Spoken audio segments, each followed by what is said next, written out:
أعوذ بالله من الشيطان الرجيم بسم الله الرحمن الرحيم সম্মানিত সুধী, পবিত্র কোরআনে আল্লাহ তাআলা একটি তেলের কথা বলেছেন, একটি গাছের কথা বলেছেন। যেই তেল বা গাছ আমরা তরকারিতে নেই বা আমরা খাইতে ব্যবহার করি, আমরা আগুন জ্বালাতেও ব্যবহার করি। তো সেই তেল বা গাছ কোনটি সেটা আমরা এখন আয়াত থেকে জেনে নেব। তো যেহেতু আল্লাহ তাআলা এই তেলের কথা বলেছেন আমাদের তরকারিতে বা আমাদের খাদ্য হিসেবে, তাহলে এই তেলটি অবশ্যই ব্লেস ব্লেসিংফুল বা রহমতপূর্ণ, বরকতপূর্ণ, এবং এটা সবচেয়ে উন্নত মানের তেল হবে এই জমিনে, এই পৃথিবীতে। চলুন আমরা তেলটির পরিচিতি জেনে নিই। প্রথমে আমরা চলে যাব সূরা নূর ২৪ নম্বর সূরা ৩৫ নম্বর আয়াতে। এখানে আল্লাহ তাআলা বলছেন, আল্লাহু নূরুস সামাওয়াতি ওয়াল আরদ মাসালু নূরিহি কামিশকাতিন ফিহা মিসবাহু আল মিসবাহু ফি জুজাজা আয-জুজাজাতু কাআন্নাহা কাওকাবুন দুররিয়্যুন ইউকাদু মিন শাজারাতিন মুবারাকাতিন যায়তুনাতিন লা শারকিয়্যাতিন ওয়ালা গারবিয়্যা ইয়াকাদু যাইতুহা ইউদিউ ওয়ালাউ লাম তামসাসহু নার নূরুন আলা নূর ইয়াহদিল্লাহু লিনূরিহি মান ইয়াশাউ ওয়া ইয়াদরিবুল্লাহু আমসালা লিন-নাস ওয়াল্লাহু বিকুল্লি শাইইন আলিম। আর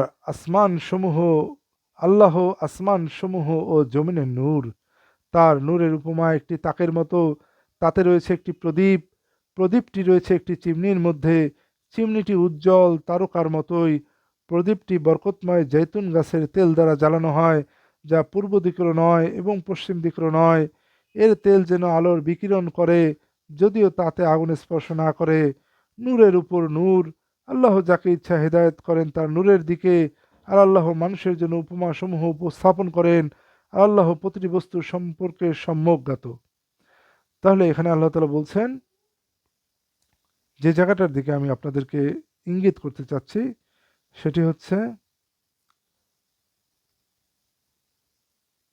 আয-জুজাজাতু কাআন্নাহা কাওকাবুন দুররিয়্যুন ইউকাদু মিন শাজারাতিন মুবারাকাতিন যায়তুনাতিন লা শারকিয়্যাতিন ওয়ালা গারবিয়্যা। প্রদীপটি একটি কাঁচপাত্রের মধ্যে, আজ জুজাজাতু কাঁচপাত্রটি, কান্নাহা যেন তা, কাউকাবুন একটি, দুর্রিয়ু উজ্জ্বল তারকা, ইউকদমিন সাজারাতিন তা জ্বালানো হয় দ্বারা গাছের, মুবারকাতিন সাজারাতিন মুবারকাতিন কল্যাণময় গাছের দ্বারা।